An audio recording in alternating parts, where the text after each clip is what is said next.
Welcome to my channel. Try to hear the latest story. My boss denied my promotion, told me, "You're replaceable, so don't get cocky."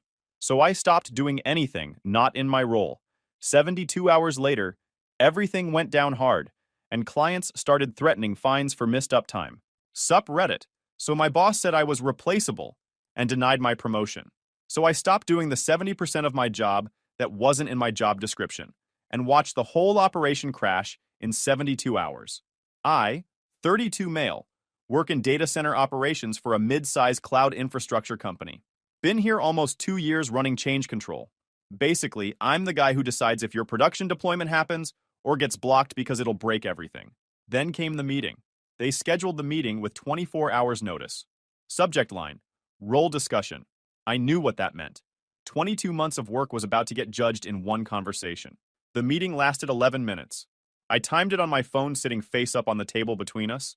Michelle had this look on her face before I even sat down. That smug corporate smile that said she'd already made her decision, and this was just theater.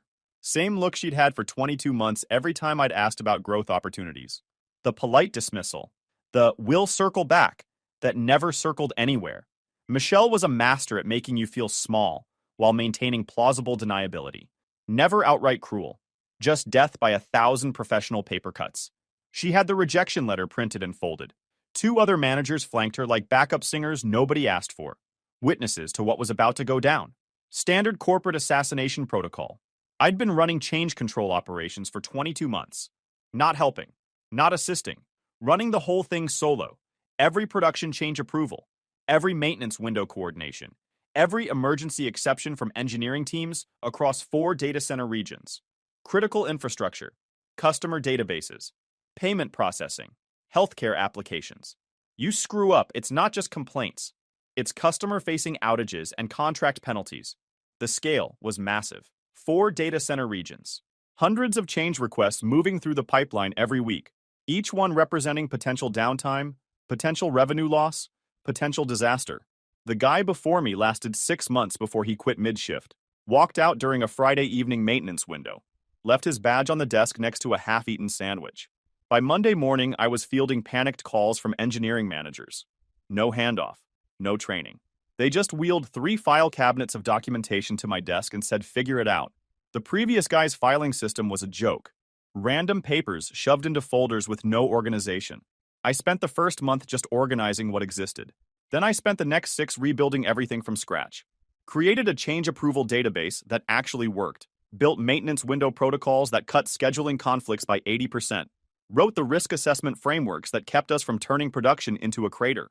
Set up automated reporting that made executives look smart when they had no idea what they were talking about. The incident reduction in the first year was documented at 67%. Change success rates went from 73% to 96%. Those numbers came from the executive operations dashboard, the same one the VP quoted in quarterly business reviews. My dashboard. The promotion I'd requested wasn't ambitious. It was paperwork acknowledging what I'd been doing since the previous guy bailed.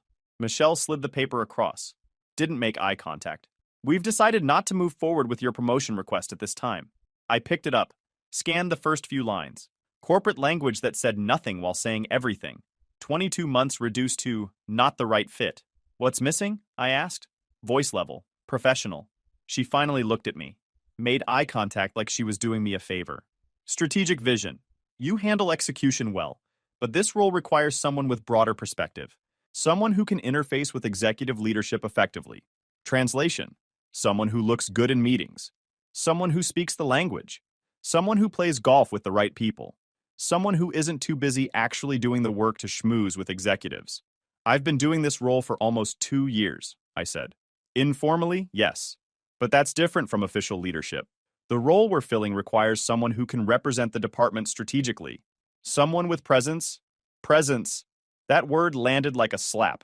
One of the other managers shifted in his seat, uncomfortable. He knew this was garbage. Then Michelle hit me with the line that sealed her fate. "We'll be offering the position to someone with more executive presence. Someone who can make us look better in meetings." She paused. "You'll stay where you are and keep doing what you've been doing. Your technical skills are useful, and we don't want to lose that. This isn't about whether you can do the work, it's about who we want representing us. Like I was a training wheel, a backup generator. I flipped to the last page. Distribution list. Michelle's boss. HR. A couple directors. This wasn't a discussion.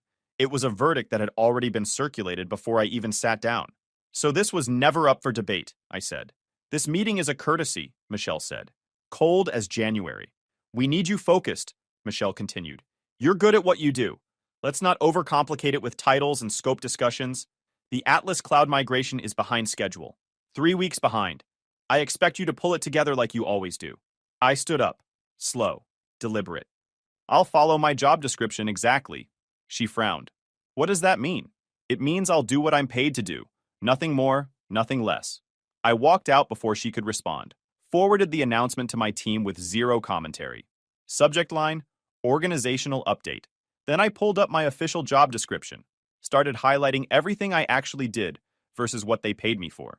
Turned out about 70% of my daily work wasn't technically my job. Wild how that happens. The biggest piece? After-hours emergency approvals. The midnight calls. The weekend exception requests. For 22 months, I'd been the human firewall that never went offline.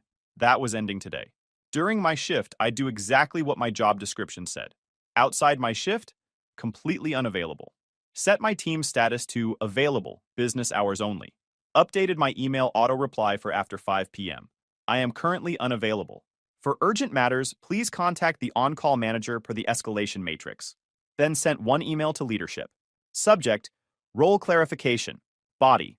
Per my job description, I am not designated as on-call support. Effective immediately, I will be available during standard business hours only. Paper trail. Clear boundaries. Professional compliance. I CC'd HR on purpose. Not to be petty, but because HR only respects two things: liability and timestamps. By noon, people started noticing something was different. Messages piled up in the operations channel. Questions about emergency change approvals. Maintenance window conflicts. Access exception requests. I answered exactly none of them. Around 1, someone from infrastructure stopped by. Young kid. Panicked. Hey Chris, did you see the question about the Phoenix data center maintenance window? Not addressed to me, I said. Eyes on my screen. But who should handle it? Check with your manager. He stood there waiting for me to cave. I didn't. At 2:15, Michelle appeared at my desk. Standing in that manager way where they want to talk without actually scheduling a meeting. We need to discuss priorities, she said. That passive-aggressive tone she always used. I looked up. My priorities are in my job description. If something's missing, we can discuss adding it formally, with appropriate compensation. Her jaw went tight. The Atlas cloud migration is critical. The customer's losing confidence. Her expression went through confusion to realization to anger in about 3 seconds. Chris, you know how this works. Yeah, I said. I do. That's why I'm sticking to my actual responsibilities. She stared at me for 5 seconds, waiting for me to break. I stared back. She walked away.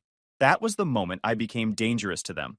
Not because I quit, not because I got loud, because I got quiet, precise, compliant in the most inconvenient way possible. The afternoon was beautiful chaos. A change approval meeting started late because nobody had the risk assessment documents. An engineering team called 4 times and got transferred to 6 different people.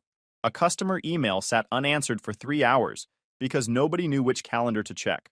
Small things individually, but together they added up to something nobody had seen in 22 months. Visible incompetence. When I left at exactly 5, people were still scrambling. Conference rooms were full. Phones were ringing. Michelle was in her office on a call, gesturing sharply, face tight with stress. I got home and found every document I'd created, every change policy, every risk matrix, every troubleshooting guide I'd written at 2 a.m. My phone buzzed. Text from my girlfriend Melissa. How'd the meeting go? I stared at the message. Melissa worked in finance for a different company. Smart, ambitious, obsessed with optics and career trajectory. She'd been excited about my promotion, already planning how it would look. Didn't get it, I typed back. 3 dots appeared immediately. What? Why not? Not the right fit, apparently. That's garbage. What are you going to do? I looked at the highlighted job description on my desk. Exactly what they pay me for. Long pause. Then, Chris, you need to be smart about this. Just play the game. Do what they want for a few more months, then ask again. I've been playing the game for 22 months. Then play it better. This is how it works. You're being stubborn. I'm being honest. Honesty doesn't pay our rent. Don't do something stupid. You need that job. I stared at that last message. You need that job. Not, we need stability. Not, let's figure this out together. You need that job. Like I was a problem she was managing. I put the phone down without responding. I set an alarm for 8. Not 7. Not 6:30. 8. Arrived at 8:30 exactly. Several people were already at their desks looking surprised. 31 unread messages from overnight. Started replying only to messages directly addressed to me by name. By 10 a.m., I'd cleared 8 messages. Ignored 23. At 9, a meeting reminder popped up. Change advisory board. I'd been running it for 18 months. Organizing the agenda. Tracking approval decisions. Mediating conflicts between engineering teams. This time, I declined. Reason. Please confirm meeting owner. Phone rang at 8:53. You coming to Cabby? Not listed as required. But you always run it. Check the invite. I'm not the organizer. Pause. So who runs it? Whoever sent it. They hung up. Meeting started without me. Should have been 30 minutes. Took 50 because nobody knew how to structure it. The new strategic lead sat in meetings taking notes like it was a college lecture. Didn't own a single decision. Every time someone asked, who approves? They looked at Michelle like the answer was in her blazer pocket. At 10:25, a report went out. Weekly change success metrics. Raw data, no formatting, no executive summary, no context, just numbers that meant nothing to anyone who didn't understand the underlying systems. The reply all chain started 11 minutes later. 17 emails by noon. Can someone explain this? Why does it look different? What am I looking at? Nobody answered because I was the one who translated operations into executive language. Not anymore. An infrastructure lead stopped by around 11. Hey Chris, this report's usually cleaner. Process is documented. Operations folder. Reporting subfolder. File called metric standards. Right, but you usually handle it. I used to handle things outside my scope, not owned by my role. He stood there processing that, then walked away. Heard him on his phone 30 seconds later. I need the change control runbook. V3.2. Chris won't touch it. My phone buzzed. Melissa, are you still being dramatic? Just talk to your boss. I read it 3 times. Still being dramatic. Like standing up for myself was theatrics. Like knowing my worth was a phase. I called her. She answered on the second ring. Hey, listen, about yesterday. We're done, I said. Silence. What? You heard me, we're done. I need someone who's got my back, not someone who thinks I'm a problem to manage. Chris, you're overreacting. I'm not. You're worried about how my choices make you look. That's not a partner. So we're done. More silence. Then, you're making a mistake. The mistake was thinking you were in my corner. Pack your stuff from my place. Leave the key. I hung up. My phone buzzed immediately. I'm not giving up on us. Blocked her number. Felt lighter immediately. That lasted about 3 hours. At 2, Michelle sent a message. Need to sync on priorities. I replied, calendar shows me booked until 5. Can schedule tomorrow if needed. She sent a meeting invite. Tomorrow, 9 a.m. Subject, expectation alignment. I accepted without comment. Exactly the kind of corporate speak that meant I was about to get a talking to. That afternoon was chaos. An emergency change request sat in limbo. 5 people copied on the email. 0 people willing to own it. A customer email went unanswered for 4 hours, while 3 people debated whose responsibility it was. My phone rang twice after I got home. Michelle, then someone from operations. Sent both to voicemail. After 5, I didn't exist. Made dinner. Watched a movie. Went to bed at 10:30. The system was cracking, and I was sleeping fine. Conversation stopped when I walked past conference rooms. Not obviously, but you could feel it. Alarm at 8. Coffee at home. Arrived at 8:30 exactly. A morning stand-up started 10 minutes late because nobody had the agenda. People stood around awkwardly until someone improvised. Took 25 minutes for what used to take 12. Around 10, Eddie stopped by my desk. Eddie worked in infrastructure operations. Short guy. Always wore these obnoxious Hawaiian shirts. You break up with the company or something? He said. Just following my job description. Ah, malicious compliance. Classic. He glanced toward Michelle's office. She was in a meeting earlier. Looked stressed. Shame. At 10:30, I got pulled into a vendor call already on fire. Data Core Networks. 18 million contract. Torched in under 48 hours. The vendor management guy was stammering. The vendor wasn't buying it. Maintenance windows were locked for Q1, their director Victoria said. Now they're flexible? We've already committed resources. Silence. 5 people on the call. Nobody had an answer. I unmuted. March Amendment. Section 4.1. Link below. He looked relieved. Can you send that? Already accessible. Muted. Victoria sighed. Someone competent needs to call me in 2 hours. Otherwise my VP hears about this. She hung up. He messaged.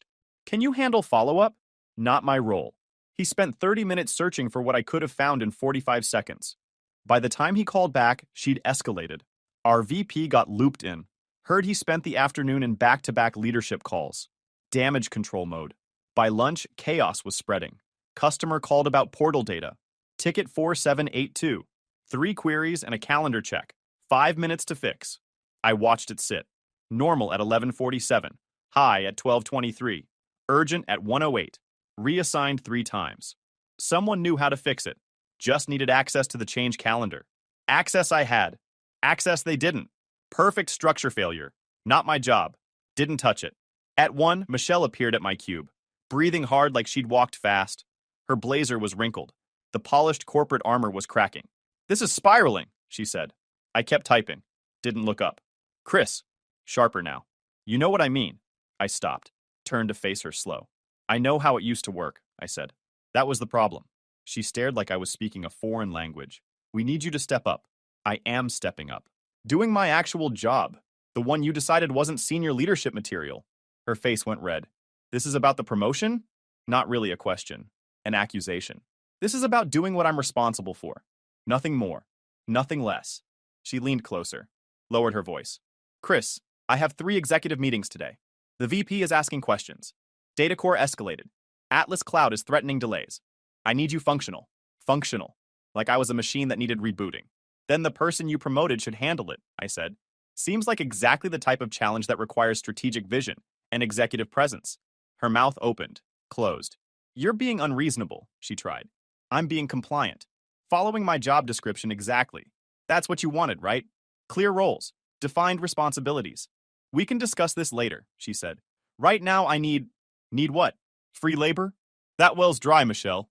She turned, walked away fast. Not quite running. Her door closed hard. The afternoon got worse. A change approval presentation went to executives without risk analysis slides. Just raw change requests. Executives sent it back with 20 questions. An emergency change approval took 4 hours instead of 30 minutes. Database upgrade. Standard process. Except nobody knew which risk criteria to verify. Meeting went in circles. Should we approve? What's the blast radius? Someone from engineering finally spoke up. I can make the call technically, but I don't have approval authority. That was always Chris's decision. Silence. Everyone knew the right move. Nobody wanted to be the one holding the bag if it went wrong. They weren't helpless. They were uninsured. In a company that punishes the wrong decision harder than no decision, nobody wanted their name on the approval. I watched. I took notes. I didn't type a single thing into the chat. By 4, someone said in the break room, "Why does everything feel broken?" 2 people nodded. Something changed. I left at 5 sharp. Phone buzzing before I hit the parking lot. Ignored it all. The pattern continued into Thursday. At 9:30 Thursday morning, Michelle called an emergency meeting. Infrastructure leads only. I wasn't invited. 10 minutes in, someone messaged, "Can you explain how the emergency change approval workflow works?" Sent back a documentation link. Change Control Runbook version 3.2, section 7. The funny part was, I didn't withhold knowledge. I literally kept handing them the same runbook link.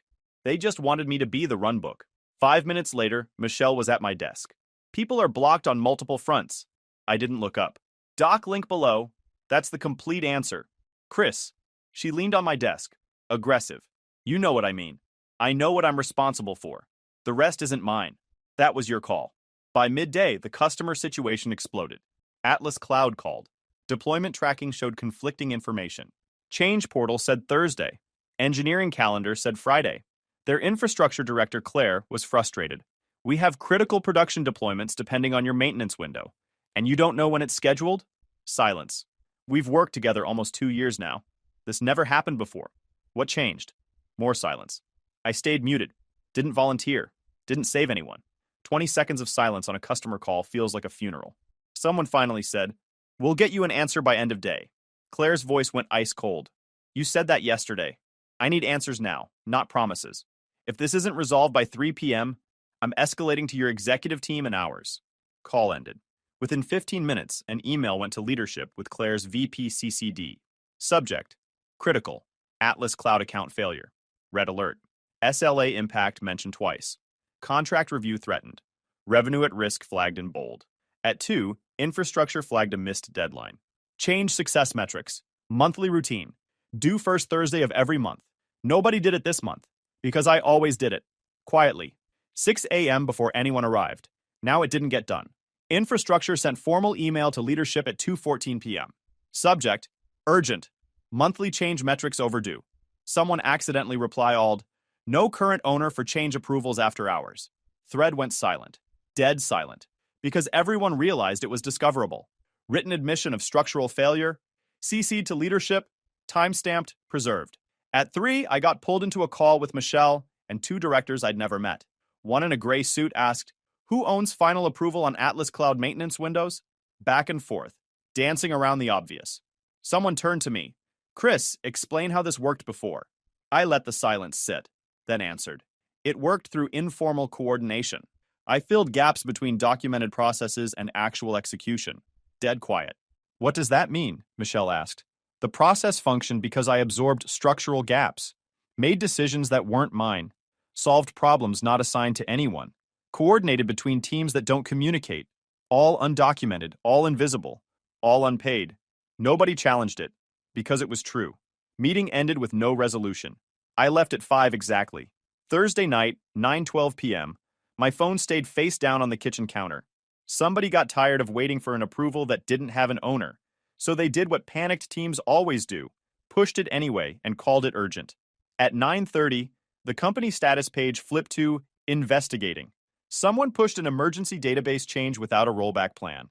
The kind of thing I would have caught in 30 seconds if anyone had bothered to ask. But they didn't. Because I wasn't on call. Because that wasn't actually my job. The incident response bridge spun up. Incident commander assigned, and suddenly the same people who ignored my role clarification email were screaming for an owner. 40 people in 5 minutes. The incident channel hit 200 messages in 11 minutes. By 9:45, someone was asking who approved the change. We assumed Chris would review it, someone finally admitted. Chris is off shift, another voice said. Has been since 5. By 10:05, it was a SEV1. Customer-facing impact. Payment processing timing out. Healthcare portal throwing errors. 3 enterprise customers asking, are SLA credits automatic or do we invoice? The incident lasted until 2:15 a.m. Rollback took 4 hours because nobody documented the dependencies correctly. First rollback attempt failed. That was my job. The job I used to do at midnight. For free. Friday morning.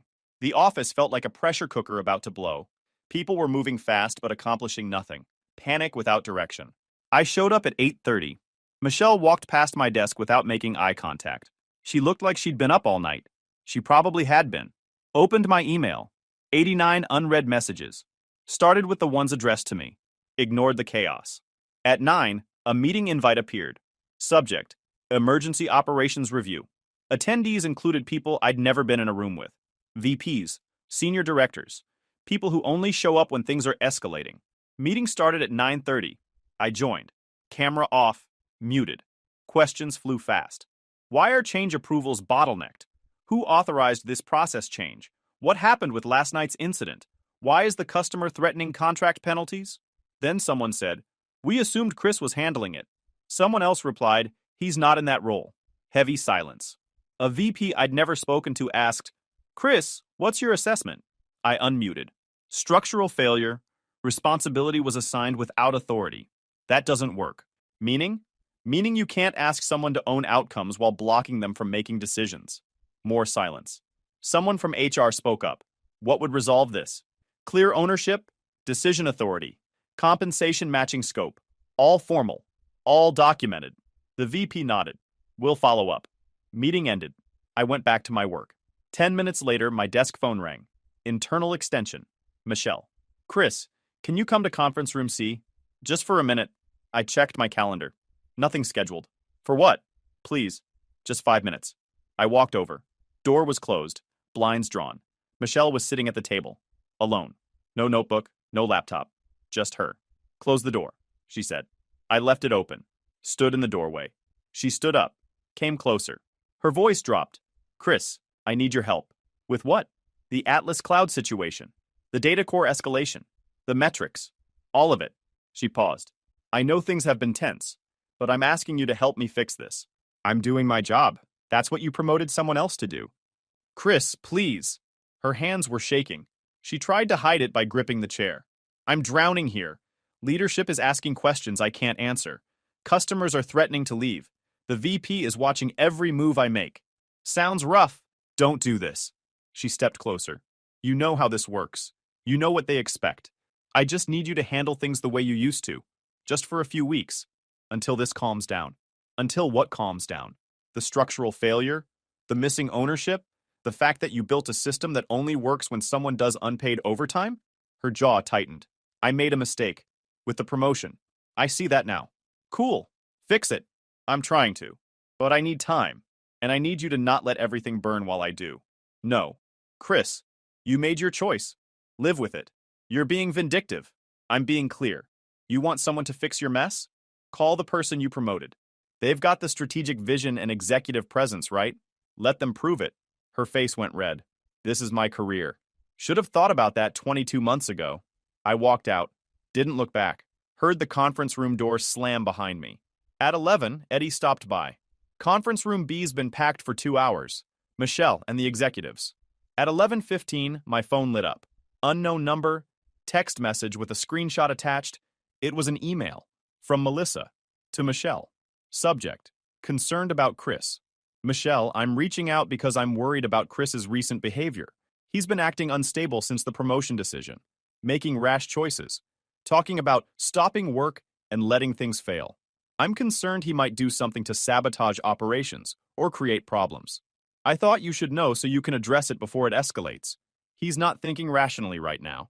Sent Wednesday, 3:42 p.m. I stared at the screen. Read it twice. Reputation warfare. She couldn't control the breakup, so she tried to control the narrative. Paint me as unstable. Sabotage my credibility. Make me the problem. The wording was perfect. No accusations, just concerns. The kind of message that doesn't need to be true, it just needs to exist. The text that came with the screenshot. Thought you should see this. A friend. Good to know some people saw through it. At 11:45, I got pulled into an HR meeting. HR director. Just her. Chris, someone contacted leadership with concerns about your fitness to perform your role. This is a standard check-in. Are you planning to disrupt operations in any way? I pulled out my phone, opened the screenshot, turned it toward her. She read it. Her expression went flat. Your ex-girlfriend sent this to your manager? Wednesday. Without telling me. After I dumped her for not having my back. She made a note. Are you planning to disrupt operations? No. I'm doing my job as described. That's it. Understood. We'll document this. She closed her notebook. Continue as you have been. Meeting lasted 4 minutes. By lunch, Atlas Cloud had escalated again. Paused all deployments pending resolution. That meant their production timeline frozen. That meant their leadership escalating to hours. At 1:30, I took a break. Opened my personal email. 3 recruiter messages from the past week. All data center operations. All director level or higher. Updated my resume with the past 22 months of actual work. Quantified the incident reduction, the process improvements. The resume looked stronger. I saved it. Closed the laptop. Didn't send it anywhere. Just wanted to know it existed. At 2, Michelle called me into her office. Closed the door. This is bigger than I expected, she said. She looked exhausted. It always was. She nodded. What do you suggest? Decide who owns the outcome. Give them the power to deliver it. I'll escalate this. I stood up. Let me know when there's a decision. That evening, the office was still chaos when I left at 5. People in conference rooms, on calls, stress-eating vending machine food. Someone was hunched over a laptop looking like they might cry. I walked past all of it. My phone rang at 6:20. Unknown number. I answered. Chris, this is Victoria from DataCore Networks. Hey, Victoria. Listen, I don't know what's going on over there, but Claire from Atlas Cloud called me today. She's frustrated. Said things have gotten messy on your end this week. Yeah, things have been interesting. Pause. Chris, I'm going to be straight with you. You're the only person over there who answers and follows through. The only one who closes the loop on anything. Whatever's happening, I hope it gets sorted. Because if this stays messy, my VP reopens renewal talks. She paused. And if you ever want out, I can introduce you to a couple hiring managers. Good companies. Solid teams who don't play games. I appreciate that. You've earned it. But seriously, if you need a reference, call me. She hung up. Major vendors were watching. Customers were watching. The industry was watching. I wasn't trying to break anything. I was done being the undocumented control system. Saturday morning, I got another email. Subject: Monday leadership meeting, 9 a.m. Required attendees: me, Michelle, 2 VPs, HR director, infrastructure director. I replied, confirmed. Then closed my laptop and enjoyed my weekend. Went for a run, meal prepped, watched a movie. Monday would be interesting. Monday morning. The conference room filled by 9. Michelle, 2 VPs, HR director, infrastructure guy. Everyone looked like they'd had a brutal weekend. The senior VP started. Let's cut to it. We need a path forward on Atlas Cloud, data core, and operational resilience. We're looking at single points of failure here. He turned to me. Chris, we've reviewed the situation. There's been structural misalignment. What would it take to stabilize? I leaned back. Let the question breathe. Formal authority over change control operations. Direct reporting line. No informal expectations. Compensation aligned with responsibility. Title change to Director of Change Control Operations. Everything in writing. Non-negotiable. The room went quiet. They were doing math. Cost of yes versus cost of no. Infrastructure guy spoke up. Timeline to stabilization? Immediate once authority is clear. Michelle cleared her throat. What about broader department structure? Depends. If you're asking if I'll keep absorbing work that isn't mine, no. If you're asking if I'll execute within a clearly defined scope, yes. The VP nodded. Fair. HR director jumped in. Title change and compensation adjustment takes time. Process requirements. But we could start with acting lead designation. It's actually a great development opportunity. I looked at her. Then nothing changes until it's done. She blinked. That's not standard. That's exactly how it works now. I'm not taking responsibility without authority. Not again. The VP cut in. We can fast track this. Interim authority effective immediately. Title and comp processed in 30 days. Then I'm ready in 30 days. Michelle tried again. We need movement before then. The customer. I interrupted. Calm. The customer needs confidence. Confidence comes from structure. Structure takes time. Rushing it recreates the same problem. The VP held up a hand. He's right. We do this correctly. Someone from legal asked quietly. Is there any risk of exposure here? Wage classification issues? The room got tenser. Nobody answered. They spent 20 minutes drafting language. Role title, Director of Change Control Operations. Reporting, directly to VP of Infrastructure. Authority, full autonomy on change approval decisions. Compensation, $142,000 base, plus performance bonuses.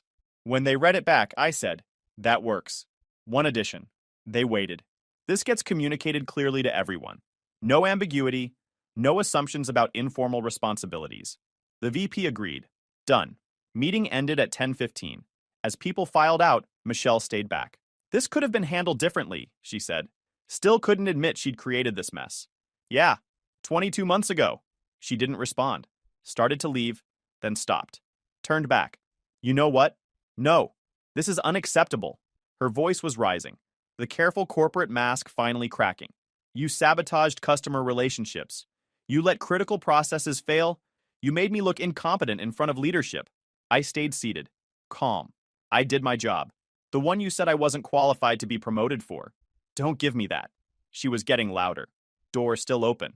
People walking past could hear. You deliberately let things fall apart. You knew what would happen and you did it anyway. I stopped doing unpaid labor. That's not sabotage. That's boundaries. Boundaries? She laughed. Sharp, bitter. You're not principled, Chris. You're petty. You're vindictive. You threw a tantrum because you didn't get what you wanted, and now you're acting like some kind of hero. The VP was still in the hallway. I saw him stop, turn around, start walking back toward the conference room. I followed my job description, I said, still calm. That's literally all I did. You know that's not how this works? Her voice kept rising. You don't get to just stop. You don't get to decide what's your job and what isn't. I decide that. Me. And if I tell you to handle something, you handle it. The VP appeared in the doorway, face completely neutral. She didn't notice. Kept going. You want to know why you didn't get promoted? Because of this attitude. You're replaceable, so don't get cocky. You think you're irreplaceable, but you're not. You're just someone who... Michelle. The VP's voice cut through. Quiet. Cold. She spun around. Saw him standing there. Her face went white. He turned to the HR director who'd appeared behind him. Please escort Michelle to HR. We're placing her on administrative leave pending review. Wait, Michelle started. Now, he said. The HR director stepped forward. Michelle, let's go. Michelle looked between them. Opened her mouth. Nothing came out. She walked out. The VP looked at me. Stay here. He left. Door closed. I sat there for 20 minutes. Checked my email. Nothing. The VP came back. Sat down across from me. Who owned after-hours change approvals for the past 22 months? I did. Informally. And who was supposed to own them? Nobody.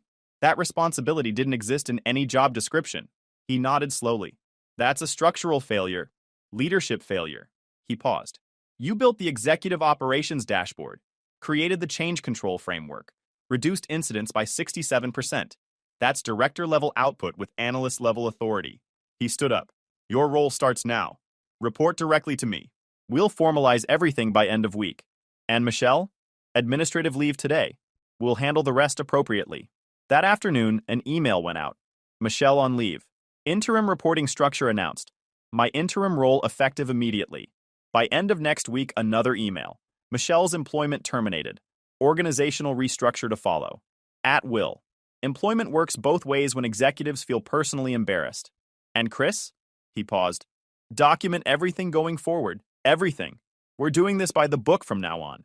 Already do. He almost smiled. I know. That's why you're sitting here and she's cleaning out her desk. He left. I sat there for another minute. Processed what just happened. Michelle lost it. Publicly. In front of executives. After a week of visible operational failure that she'd created by refusing to properly structure the team.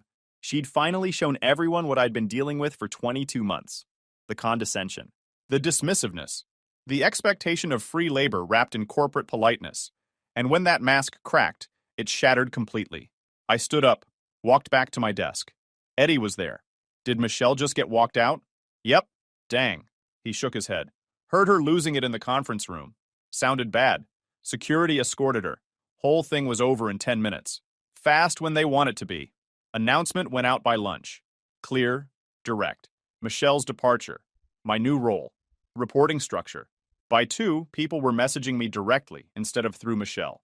By 4, a 3-day stalled decision got made in 12 minutes. The system was correcting itself. Things had settled into a new rhythm. The chaos was gone. The processes ran smoothly again because they were properly structured. Change approvals happened efficiently because authority was clear. Customers were happy. Vendors were happy. Everyone was making money.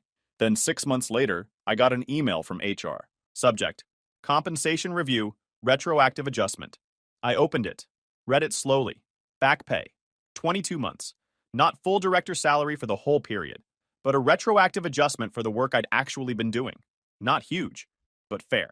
HR included a note. Based on documentation review and role scope analysis, we've identified compensation misalignment during your tenure under previous management. This adjustment reflects work performed outside your assigned role. I accepted it. Didn't need to fight. The paper trail I'd kept made it easy for them to calculate exactly what I'd been doing versus what I was paid for. That evening, I left the office at 5:30. Walked to my car. My phone buzzed. Melissa. Different number. Blocked it without reading. Nothing she had to say mattered anymore. Drove home. Made dinner. Sat on my couch and thought about the last 6 months. The job wasn't hard. The lie was. I didn't break their system. I stopped being it. If you enjoyed this video, please hit that subscribe button. It really helps the channel and help us bring you more and better stories. Thanks.